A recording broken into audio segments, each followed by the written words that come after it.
Here's who the EU is really afraid of, and it's not Trump or Musk.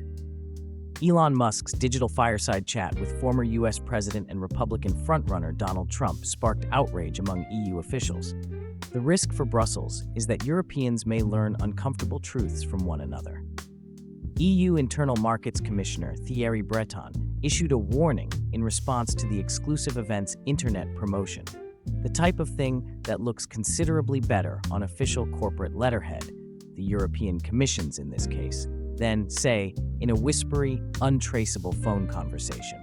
I am writing to you in the context of recent events in the United Kingdom and in relation to the planned broadcast on your platform X of a live conversation between a US presidential candidate and yourself, which will also be accessible to users in the EU, Breton wrote to Musk.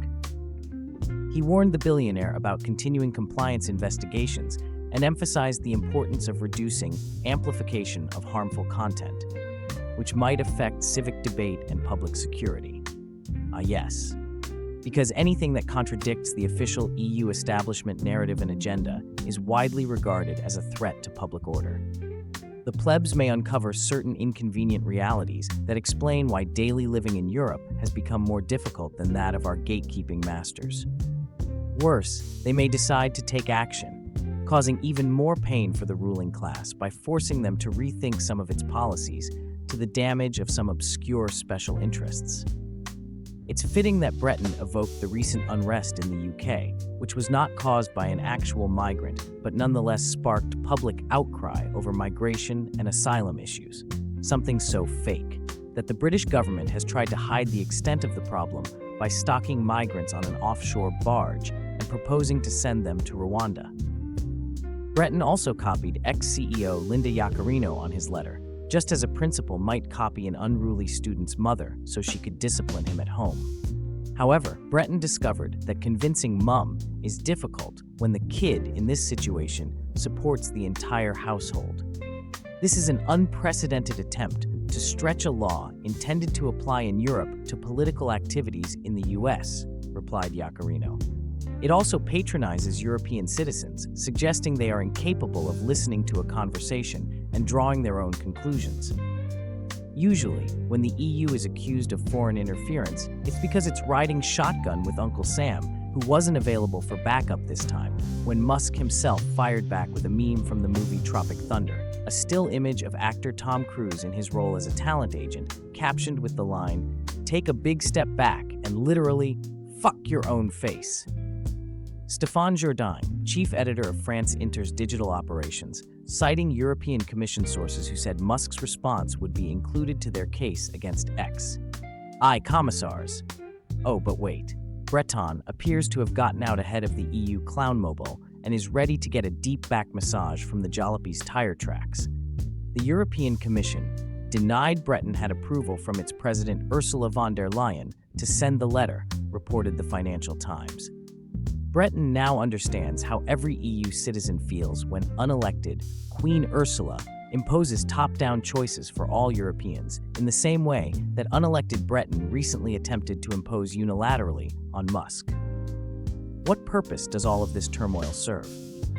The possibility that Trump may say something that contradicts the EU's propaganda, which appears to be so tenuous and fragile that it must be preemptively shielded from any conceivable future challenges, rational or illogical. It turns out that the EU had little to be concerned about. Trump doesn't appear to understand what's going on. They take great advantage of the United States in trade, Trump said of Europe, which was pressured by the Biden administration to abandon its economic connection with Russia, whose cheap energy allowed it to compete with the US on a global scale. It is becoming more reliant on expensive American liquefied natural gas. And the US's trade deficit with the EU is largely the result of all the protectionist tariffs that it imposes on its other competitors, such as China, a concept that Trump has long championed, leaving the US with fewer suppliers, including the EU. The United States is significantly better at screwing itself than anyone else. Why does the US pay disproportionately more to defend Europe than Europe? That does not make sense, Trump responded to Musk.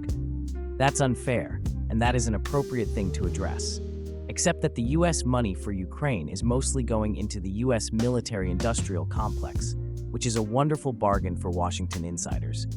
And who benefits the most when the US demands that Europe spend more money on weapons?